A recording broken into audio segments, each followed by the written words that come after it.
Hello, my name is Margaret Adele, and welcome to another indie book review. This one will probably be pretty short. So today I am reviewing Home, a Poetry Memoir by J.A. Angel. This is essentially what it says on the tin, a small poetry collection that essentially functions as an autobiography. The author slash poet, I guess, walks through some of their earliest memories up through, I believe, the modern day. So they revealed in the author's note that this was actually written when they were bedridden from a chronic illness and right around the death of their father. So a lot of complicated emotions play into this, but there are a lot of themes of memory and youth and discovery and sadness and neurodivergence and queerness we love. And in general, I really liked a lot of the ideas. Now, my brain is very literal. So when it comes to things like poetry and magical realism and all that kind of stuff where the metaphor is the message, I struggle a little bit.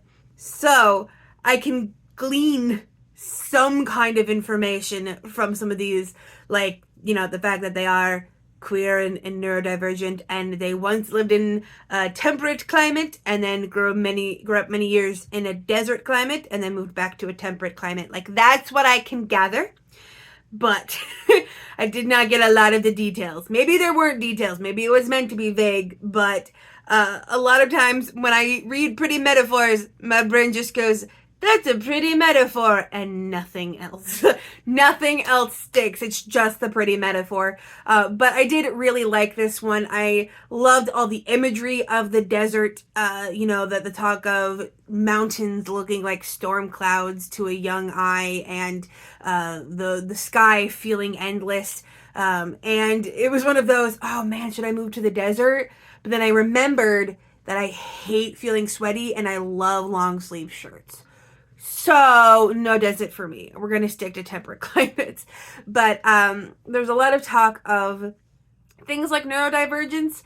Now, I'm not necessarily the biggest fan of the I'm so different methodology of poetry because it comes up a lot in modern poetry. Like, I've read so many modern poetry collections where the poet's like, I'm so different, but all of them are saying it. And so it's like, yeah, I mean, maybe that's just the artistic license, but also, like, if so many people are feeling that different, there's probably just a different community you should be a part of where there's a bunch of people like you. But I don't take off stars for that because, again, that is kind of, is it a trope? Does poetry have tropes? Like, I'm not sure, but it feels like a trope of a lot of poetry to be like, look at how different I am, look at how different my mind is. Editing Margaret here. Slight update, actually. I always post the Goodreads or Amazon written reviews before the video, and the author's already read the Goodreads review as I have filmed this, and they found it really amusing that I brought up the whole I'm so different thing because they're actually working on a chapbook that deals with the I'm so different from a teenage versus adult perspective. So I'm actually really smart and analytical for picking up on that. But I did like the talk of parents and teachers talking about both gifted programs and special ed, which comes a lot with neurodivergence. And I particularly liked a lot of the talk about queerness, and there was a poem literally titled Sans Penis. And the minute I saw that in the contents, I was like, what?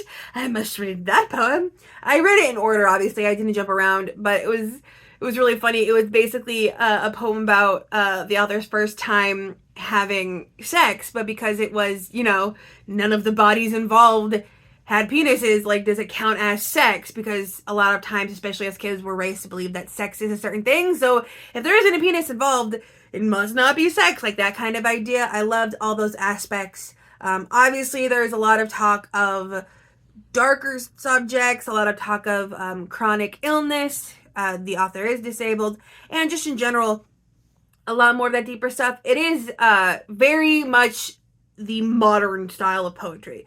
I've mentioned this before, but you can kind of see classic versus modern, where a lot of modern poetry effectively reads as catharsis for the poet, or almost like a diary entry, versus a lot of older poetry that was written for the audience. Like in this case, it definitely reads as the author had to write this down for themselves and then just decided that it was okay for us to see them rather than it being written for an audience. Not to say that you couldn't get something out of it, but definitely that kind of highly personal aspect that is pretty standard for modern poetry. But I did enjoy it.